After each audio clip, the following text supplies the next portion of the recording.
All righty. I think we're live. Hope Sweet. so. I'm going to check. I hope so. Pre-live. That says we're good. What we got out here?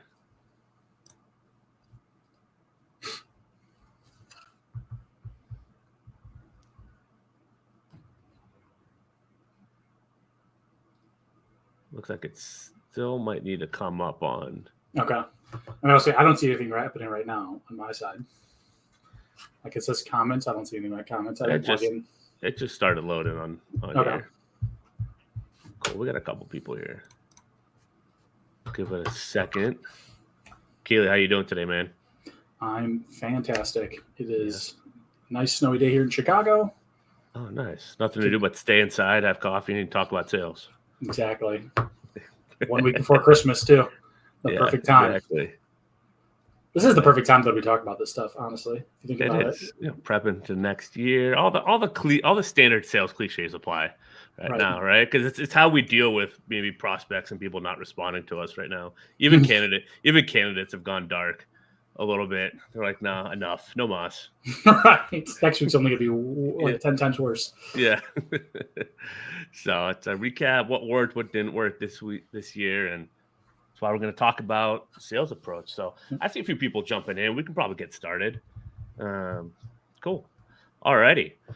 Well, for those who don't know us, first of all, welcome. And my name is Clark Wilcox. I'm the founder of the Digital Recruiter, a training and consulting agency and program for agency recruiters. And I'm joined with Keely Flood, who's the founder of the Honest Salesperson. Both of us have backgrounds in staffing. I was at Aerotech. Keely, remind me of the company. Medics and LaSalle. Gotcha. Also, and a spinoff from people that were at Aerotech. So we're kind of raised on the similar like sales and recruiting practices, which is why Keely's joined us the last few months as a sales coach in the Digital Recruiter Mastermind program. He runs a sales call every Tuesday, and it's fantastic. So we wanted to get some of those like main principles and just share them with you and get it recorded. So let's dive into it, shall we? Let's do it. Cool. So to introduce kind of what we're going to cover today in the next 30 minutes or so, and then we'll do a Q&A after. So, you know, any questions you have, put them in the chat now, and we'll get to them at the end. But our main goal here is how to avoid recs that will never close, right? At the end of the day, like that's what we care about. I want to make placements. We don't want to work on stuff that isn't going to close, right? And these kind of 5 things we've really honed in on that really help in terms of like a sales approach perspective. Right? Know yourself and know your market. This would be value prop, ICP, right? Ideal client profile, which we'll get into. Having a plan. It is amazing how many salespeople I talk to that don't have any plan. And if they have it, it's just in their head. It's not written down anywhere and not trackable. Execute. I know that seems obvious, but we'll get into why that might not be. Execute and add volume. Have conversations and always be digging, and then knowing how to set boundaries. And that's probably my favorite topic of all these. So let's get into it. All right, Keely, value prop, ICP, who do you serve best? All this good stuff. Talk to us about why it's important. Yeah, I mean, first and foremost, if you don't know who you're serving, you will spread yourself so thin, you'll accomplish nothing, quite frankly, because I know from personal experience in my selling days, I tried to go after everyone and ended up with no one as a result of that.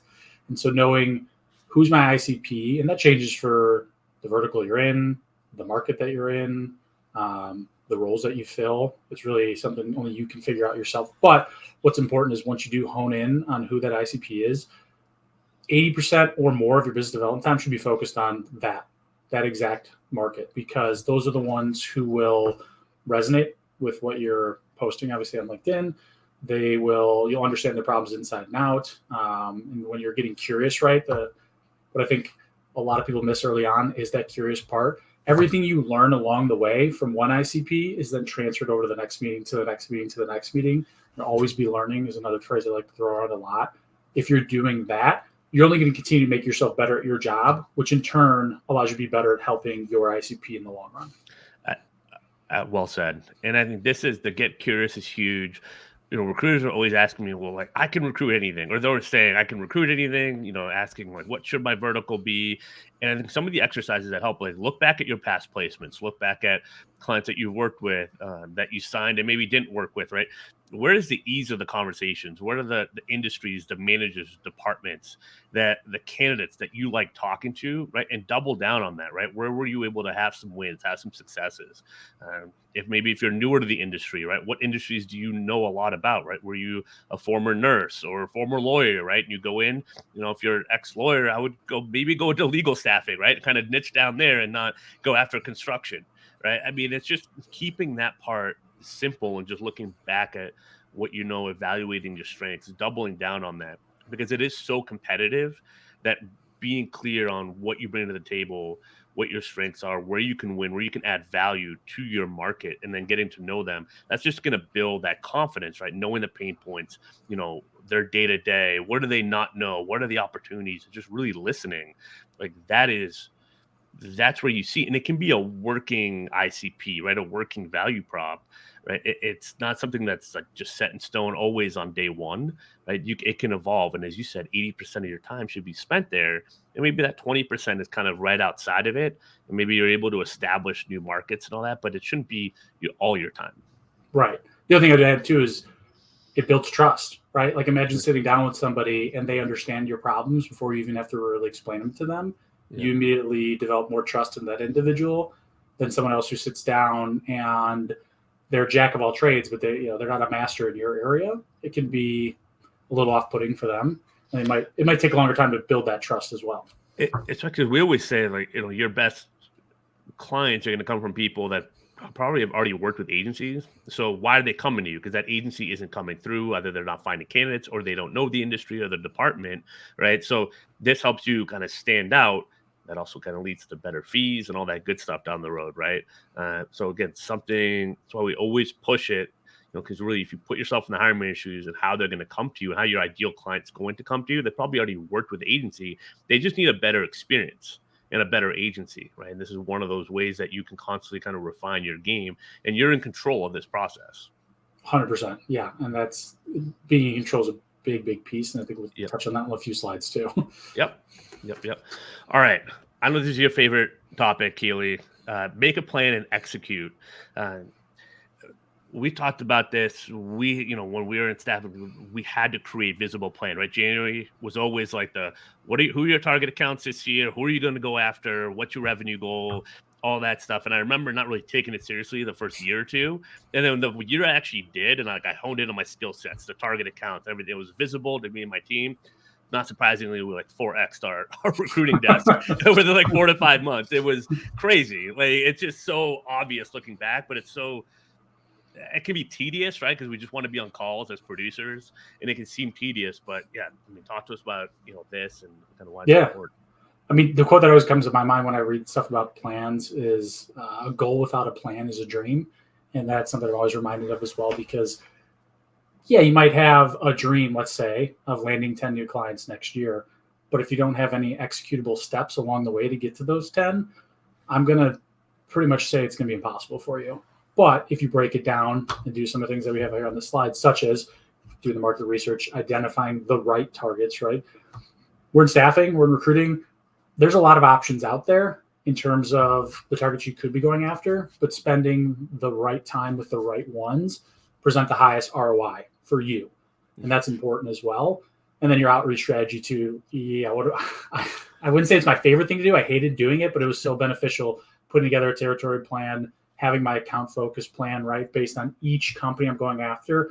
What are some of these smaller steps that if I accomplish those will lead to getting a contract in place, will lead to growing the business, will lead to solidifying a relationship, right? There's so many ways you can go about planning and executing on an account by account basis.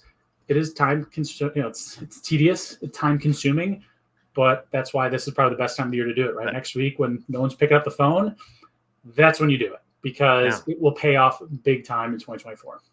It's huge. Like, this is the time. And just to kind of dive in, for those that are tuning in, LinkedIn profile. I want you to know your value prop and your market, right? Optimize that LinkedIn profile, fix the headline, the about section, put your wins on there, right? When you're identifying accounts, I love using Sales Navigator, right? Do your research, right? Like dig in. You don't have to know everything about an account to know if they should be a target account, right? They could just look on paper. It's the company size, it's the revenue, they have the departments, maybe they have some job postings. If they do or don't, that's fine either way.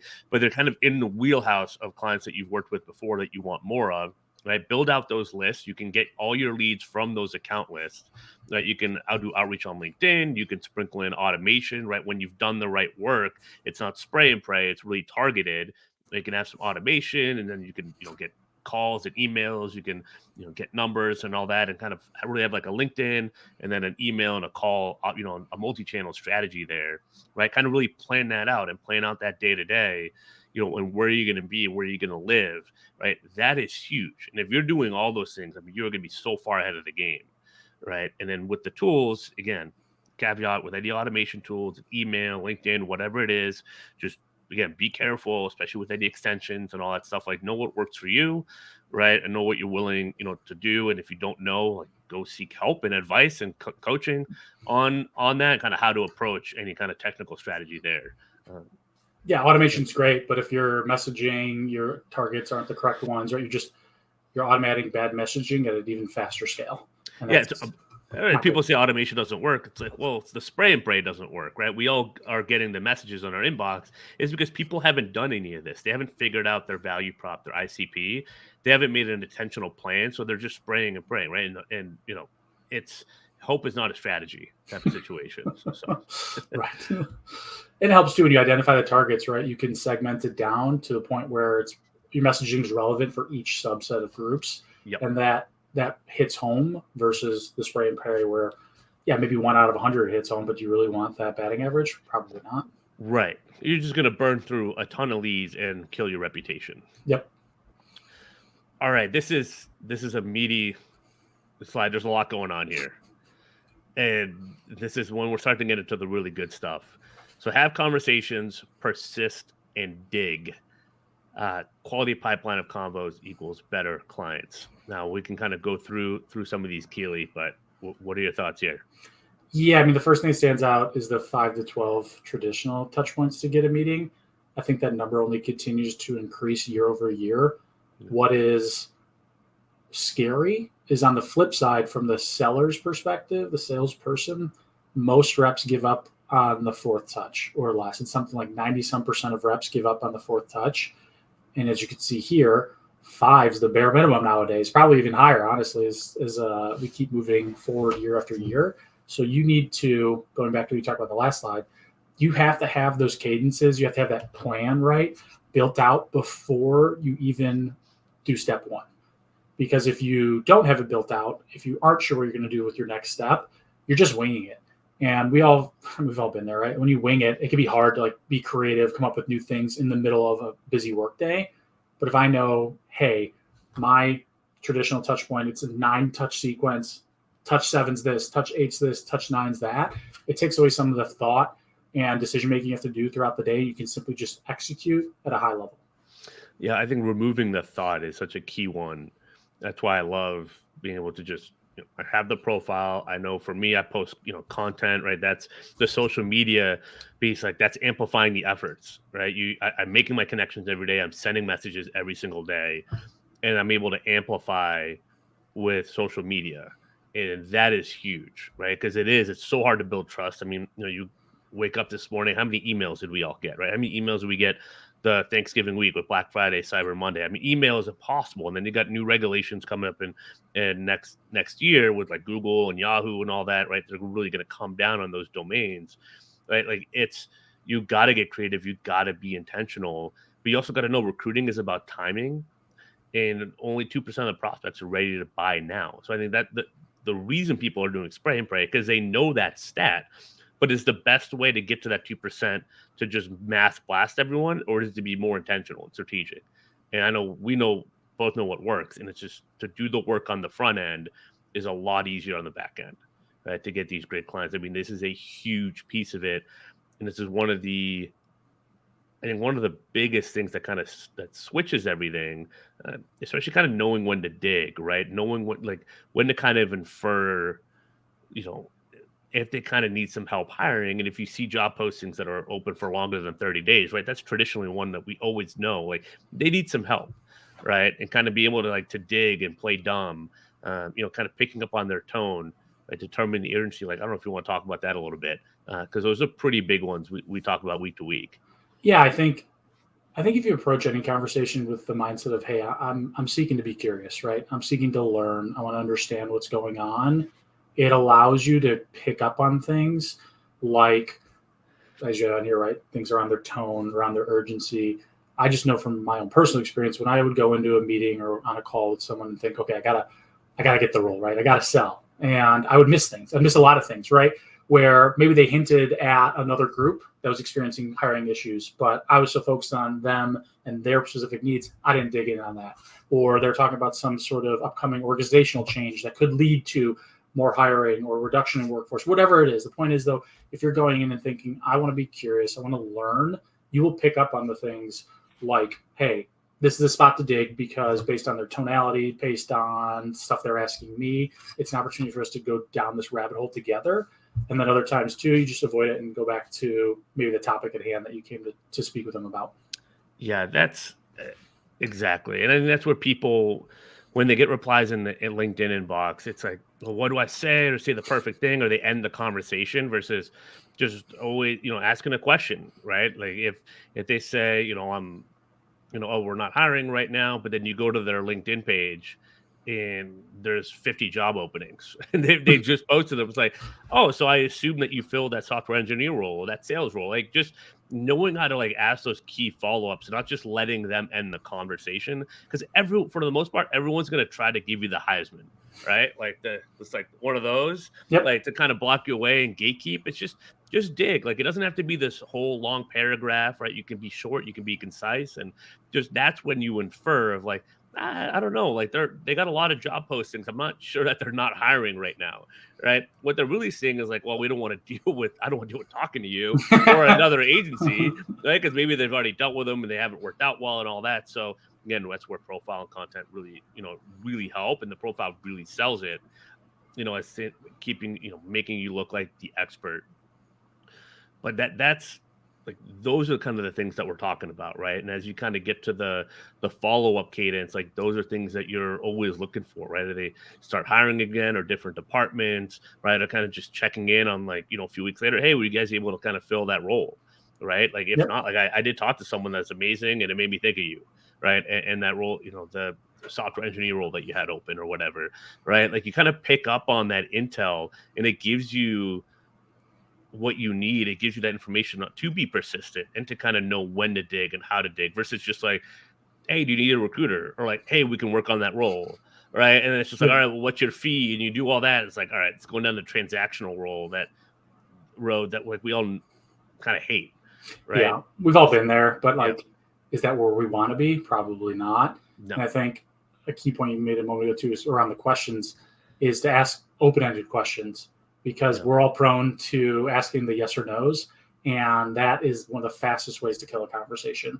Yeah. Open-ended questions, though, keep the conversation going. Back to being curious, right? Allows you another opportunity to learn some more too. And I think those two things will pay off as you continue working with that client or with that hiring manager. And that's why I want to go to this slide, the setting boundaries. We're actually going to start with like identifying your A, B, and C prospects. And to me, that is the questions you talked about, right? Why is this when you let's kind of like skip step, right? Let's say that you've established some interest, there's a role, and whether it's in the inbox or you get them on a call, right? Why is this position open? How long's it been open? When's the start date? What happens if you don't fill the position by then, right? Make the business case, and who else is working on this rec? And to me, those are the top 5 things I asked before I get to anything else. Top 3 skills, whatever, right? The nice to haves, all that. Like that's what you got to know to understand urgency, and that's how you're going to be able to identify your A, B, and C prospects with urgency. So I don't know if you want to kind of talk about that for a second before. Yeah, I mean, identifying who your A, B, and C, just going back to where you spend your time, will help you from an efficiency standpoint because you might get into an account that has a ton of openings, and you think this is it. I've hit jackpot. This is nothing but opportunity for me. And then you find out their rates are half of what you usually work on. They have 20 other vendors, and you aren't allowed to do anything but speak to a VMS system, right? And that's it. Like, is that truly an account anymore? Sure, on paper, it kind of looks like it. The upside appears to be there, but after you've asked those right questions and understood the account and some of the hiring processes that they have all their agencies go through, you might say, okay, this just isn't worth my time. Like, I have other opportunities out there. I have better clients that I can be spending more time on with them, or just quite frankly, just going out and finding a new client, right? And saying, hey, I don't know anything about this account, but I know I'm better served finding a new one than spending all my time on a C account that maybe I get one placement after working on 20 roles. Like, that's not how I'd want to do business. Yeah. And this is the sticking point, right? This is my favorite slide. One of my favorite topics to talk about is just setting boundaries. You got to ask the right questions to know what boundaries that you're setting, right? If you kind of know, to be able to put them in the right bucket, because if they don't know the answers to this and they're kind of throwing it out there, then they're not serious, right? And too often I hear, and I work with recruiters and salespeople and owners that just dive right in it. They're just like, they picked up the rec, they got the agreement, like, my job's done, right? I signed 10 agreements. I'm like, okay, like, great. Like, how many roles have start dates? Right. How many place there, right? Yeah. Well, it doesn't mean anything, right? Without a start date, and AirTech, we had red zones, right? You had to have all 15 questions answered. Start date being the biggest one, right? Pay rate, all that, like defining all these things, because the more that they're defined, that the urgency that the client actually has, and they're willing to take it seriously, right? Because some clients and prospects, they're really trying to fill the role, and they worked with an agency that really didn't find, like, they couldn't find the person. Mm-hmm. Right. And the client doesn't know how to figure it out. So they actually need you. But we all know the ones that are there to waste your time, right? And go after fee, and they want to sign 10 vendors. And so we get annoyed with that. But you got to ask the right questions to reveal the great clients. And that's what this does.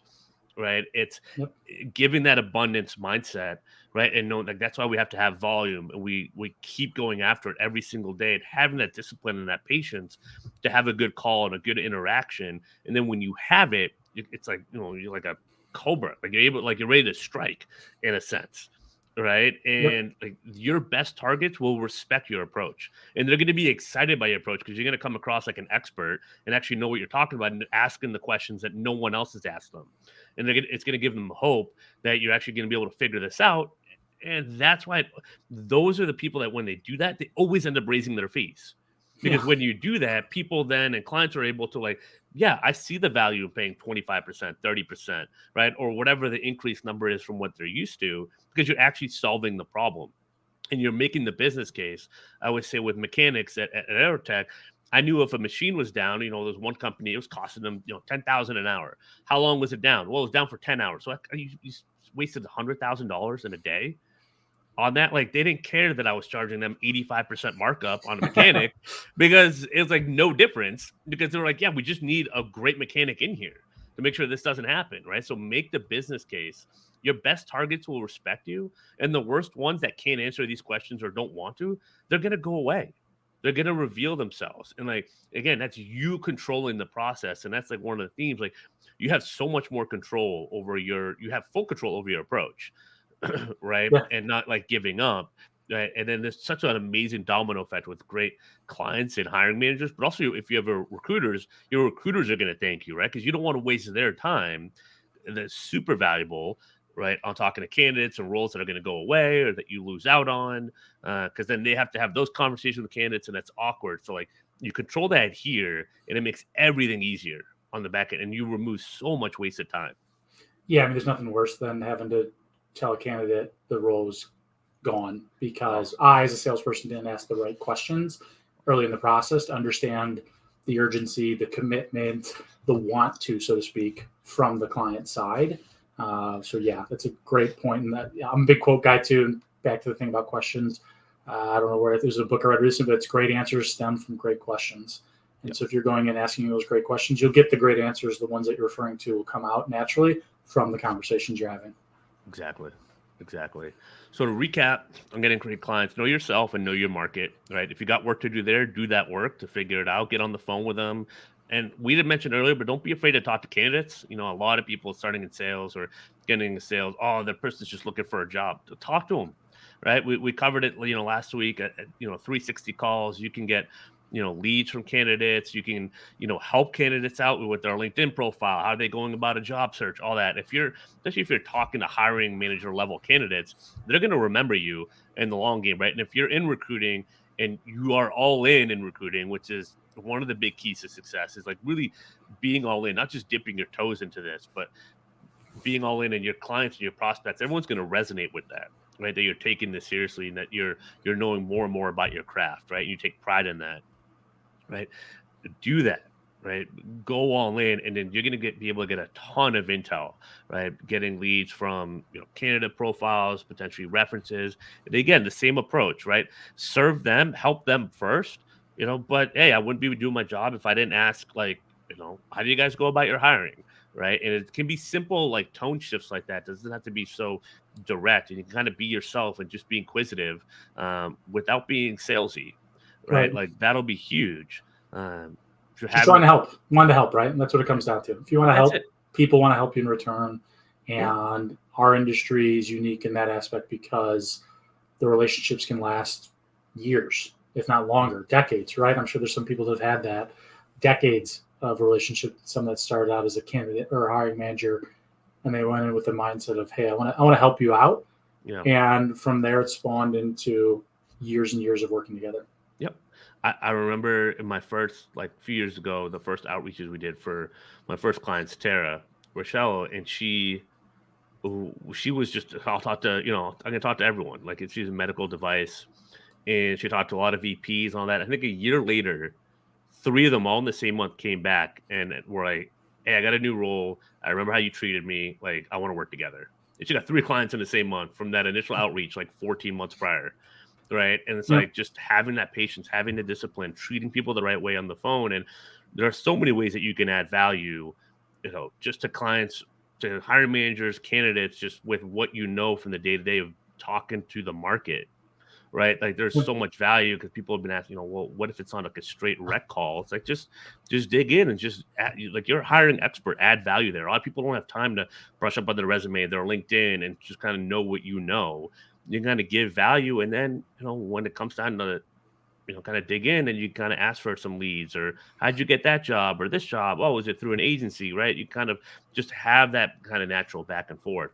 Let So me ask you, the woman, did you place her? Did you end up finding her a job, or did she just remembered how you interacted with her and was grateful for that approach?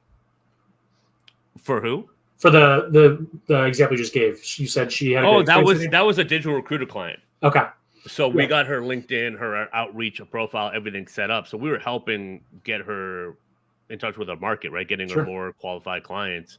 And some of in the messages were people looking for a job? She's like, I don't care, I'll talk to them. Right. And this VP of sales, a bunch of director of sales. So she's like, yeah, I'll talk to all of them. And I'm Yep. like, great. And that willingness is why she was able to increase revenue. Like, I mean, she's like tripled her business, I think, since then. I mean, she's off and running. I mean, she had a non-compete at that time. So like she had to get in the market to figure out other companies, Mm. right? And to learn what else is out there. And that's the other point.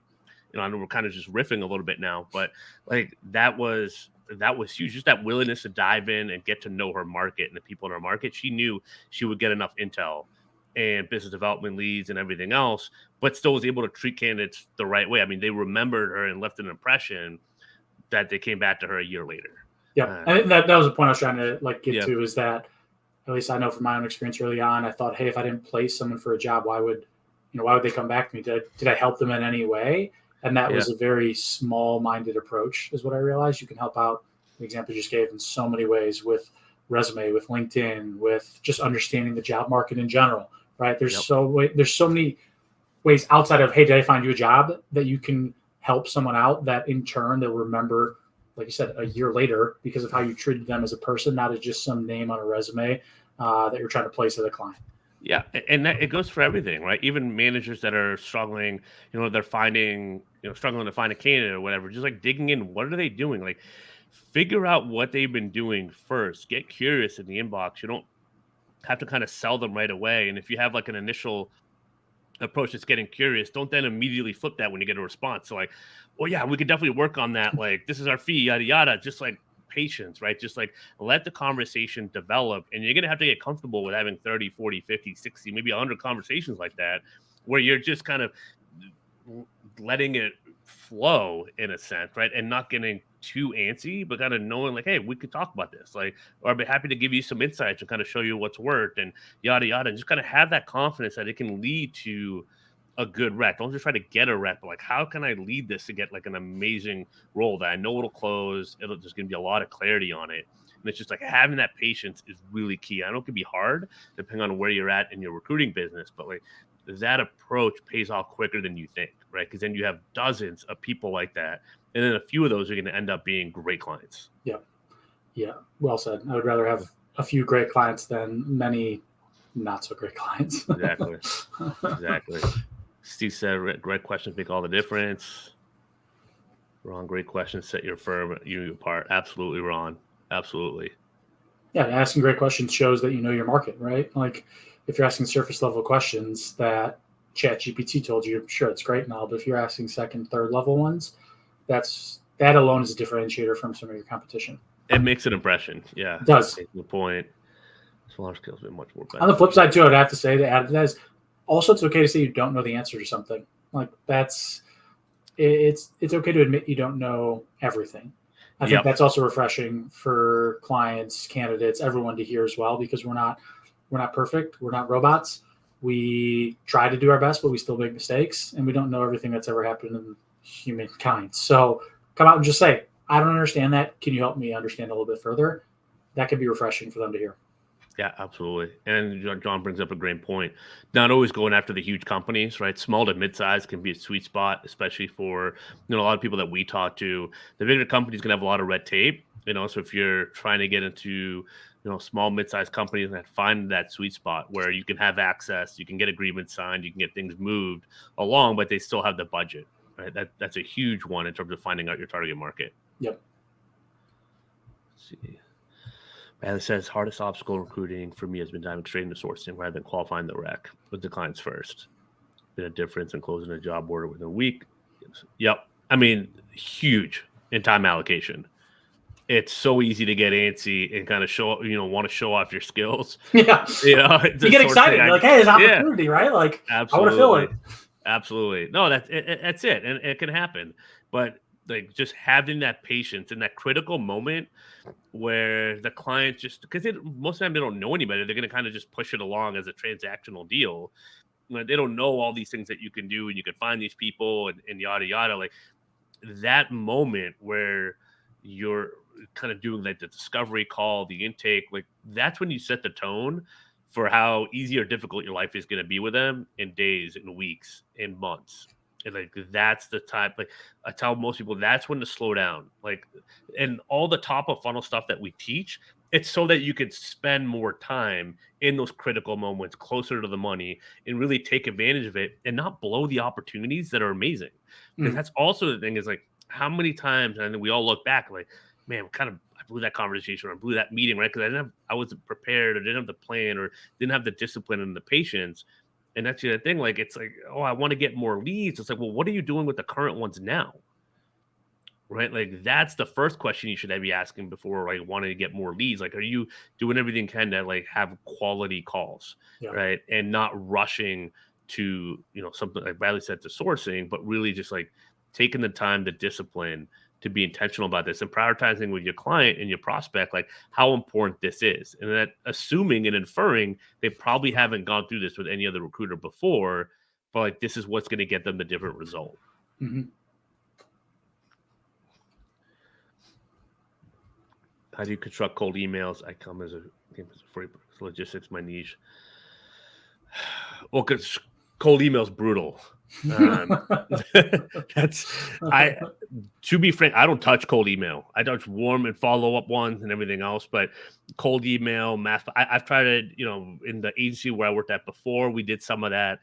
With the regulations coming out, I mean, just any of us can check our inbox this morning. It probably got blasted with another emails last night. I think it's really hard to stand out and differentiate yourself from another recruiting agency. I think there's a place for cold email for sure. But it's kind of after I would say it's after LinkedIn and cold calling. And even cold calling, you want it to be more targeted from the list that you've built, and you want it to be relevant of like, hey, we connected on LinkedIn, or I shot you a connection request, or I saw you had this role open. We just completed a search. We had a few candidates, in the area that fit that skill set, right? It might be worth discussing. Even that, I want to be more intentional. If you're going to do cold email, for me, it's be short, concise, right, to the point. And so with your list, like, be really targeted. Like, the same principles apply, right? Yeah. Be really targeted. I think you're better off targeting 100, 200 of the right people than 10,000 of a bunch of random people. If you segment it down enough, yeah, you can speak to their pain points. Like, yeah, if Matt, if you're just asking how to construct a cold email, the first thing I would always just consider is, hey, what are their pain points? yeah. And understanding that and crafting a message around there.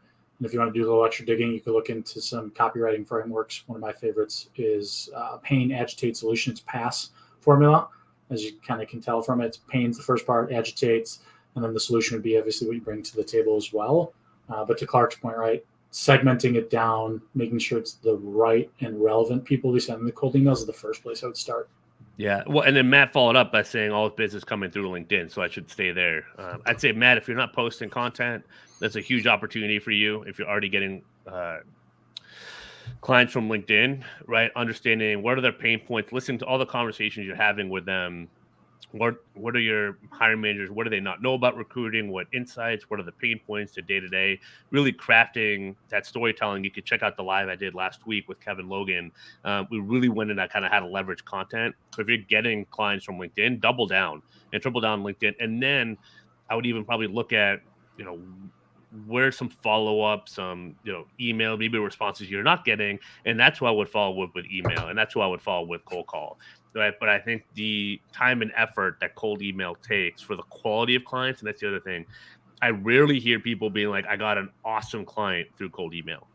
It's like, we got a client, but it was like a 1Z, 2Z, maybe. It wasn't really like scalable or like a really solid one. I think that building the right list, using LinkedIn, I think calling, and if you're local, walking into plants and kind of dropping off your card and stuff like that.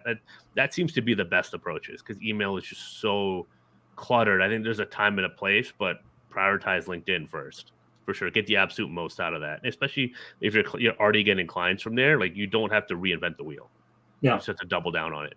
Or even go back and ask your current clients, hey, why are you working with me? What resonated when I reached out to you the first time, second time, whatever it is, because it clearly, whatever you're doing clearly has worked in the past. Yep. And just getting that market feedback could allow you to tweak a little bit more and continue to resonate with those prospects that don't know who you are yet.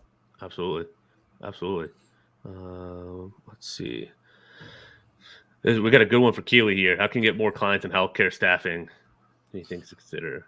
Personal LinkedIn. But none show up.